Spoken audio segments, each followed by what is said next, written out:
1 Samuel 7-ാം അധ്യായം 1 മുതൽ 17 വരെയുള്ള വാക്യങ്ങൾ. കിരിയാത്യമാരിലെ ആളുകൾ വന്ന് കർത്താവിന്റെ പേടകം ഗിരിമുകളിൽ താമസിച്ചിരുന്ന അബിനാദാബിന്റെ ഭവനത്തിൽ എത്തിച്ചു. അത് സൂക്ഷിക്കുന്നതിന് അബിനാദാബിന്റെ പുത്രൻ എലിയാസറിനെ അവർ അഭിഷേകം ചെയ്തു. സാമുവേൽ ന്യായാധിപൻ. കർത്താവിന്റെ പേടകം അവിടെ ഏറെക്കാലം 20 വർഷത്തോളം ഇരുന്നു. ഇസ്രായേൽ ജനം കർത്താവിങ്കിലേക്ക് തിരിഞ്ഞ് വിലപിച്ചുകൊണ്ടിരുന്നു.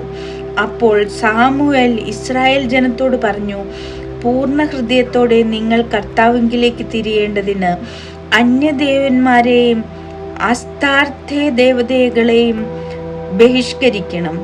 നിങ്ങളെ പൂർണ്ണമായി ദൈവത്തിന് സമർപ്പിക്കുവിൻ, അവിടുത്തെ മാത്രം ആരാധിക്കുവിൻ.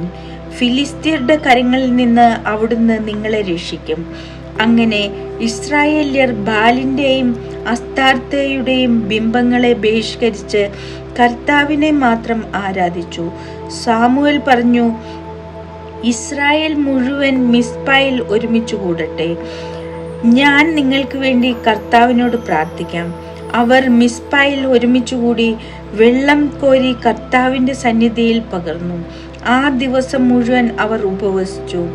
ഞങ്ങൾ കർത്താവിനെതിരായി പാപം ചെയ്തു പോയി എന്ന് അവർ ഏറ്റുപറഞ്ഞു. മിസ്പയിൽ വെച്ചാണ് സാമുവേൽ ഇസ്രായേൽ ജനത്തെ ന്യായപാലനം ചെയ്യാൻ തുടങ്ങിയത്.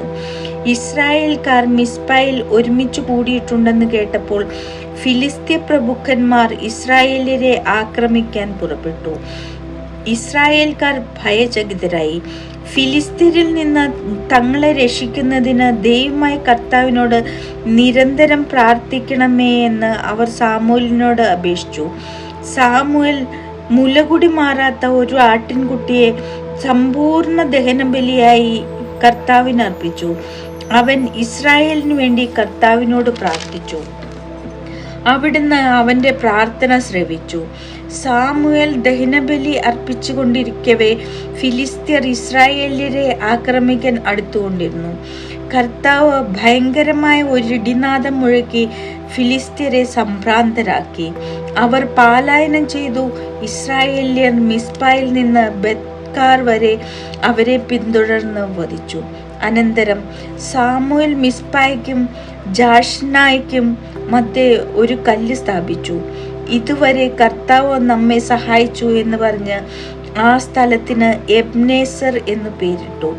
അങ്ങനെ ഫിലിസ്ത്യർ കീഴടങ്ങി. പിന്നീട് ഒരിക്കലും അവർ ഇസ്രായേൽ ദേശത്ത് കാല് കുത്തിയിട്ടില്ല. സാമുവേലിന്റെ കാലം അത്രയും കർത്താവിന്റെ കരം ഫിലിസ്ത്യർക്കെതിരെ ബലപ്പെട്ടിരുന്നു. എക്രോൺ മുതൽ ഗത്ത് വരെ ഫിലിസ്ത്യർ കൈവശമാക്കിയിരുന്ന പ്രദേശങ്ങളെല്ലാം അവർ ഇസ്രായേലിന് തിരികെ കൊടുത്തു. ഇസ്രായേല്യർ തങ്ങളുടെ പ്രദേശമെല്ലാം ഫിലിസ്ത്യരിൽ നിന്ന് വീണ്ടെടുത്തു. ഇസ്രായേല്യരും അമോര്യരും തമ്മിൽ സമാധാനമുണ്ടായി. സാമുവേൽ തന്റെ ജീവിതകാലം അത്രയും ഇസ്രായേലിൽ നീതിപാലനം നടത്തി. ബഥേൽ, ഗിൽഗാൽ, മിസ്പ എന്നീ സ്ഥലങ്ങൾ വർഷം തോറും സന്ദർശിച്ച് അവിടെയും അവൻ നീതിപാലനം നടത്തിയിരുന്നു. അനന്തരം തന്റെ ഭവനം സ്ഥിതി ചെയ്തിരുന്ന റാമയിലേക്ക് അവൻ മടങ്ങിപ്പോയി. അവിടെയും നീതിപാലനം നടത്തുകയും കർത്താവിന് ഒരു ബലിപീഠം നിർമ്മിക്കുകയും ചെയ്തു.